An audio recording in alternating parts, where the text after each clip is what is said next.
Salam hörmətli müəllimlər və abituriyentlər, belə bir maraqlı məsələmiz var. İntensivliyi 500 Nm olan bir cins elektrik sahəsində kütləsi 5 qram olan yükü 30 mikrokulon olan kürəcə ipdən asılmışdır.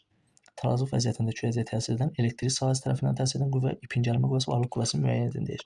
Əvvəlcə yükə təsir edən qüvvələri göstərək.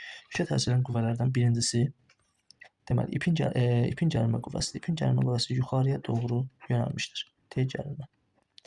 Sonra ağırlıq qüvvəsi aşağıya doğru yönəlir. Hər zaman bilirik ki, ağırlıq və həmçinin elektrik intensivliyi xətləri gördük ki, aşağıyadır və müsbət yüklü zərərcik olduğundan elektriksel qüvvə də aşağıya doğru yönələcək.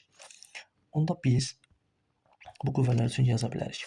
Birinci hal üçün yazsaq, F elektriksə bərabərdir QY. Q verilib. Deməli, 30 vurulsun 10 üstü mənfi 3. Y 500. O da bərabərdir. Olacaq nə qədər? 15 milli-newton. Deməli, 1, 2, 3 sıralama yazsaq, 1-ə A düz gəlir. İndi 3-ü yazaq əvvəlcə, sonra ipin gəlməsi haqqında danışacağım sizlərə. 3 ağırlıq qüvvəsidir. Deməli, 2, bu da 3. F ağırlıq bərabərdir mg'dir. Bilirik ki, M kütləsi 5 vurulsun 10 üstü mənfi 3, J 10. O da olacaq 50 milli-newton. 3-də oldu nə? C variantı. 2-yə gələk.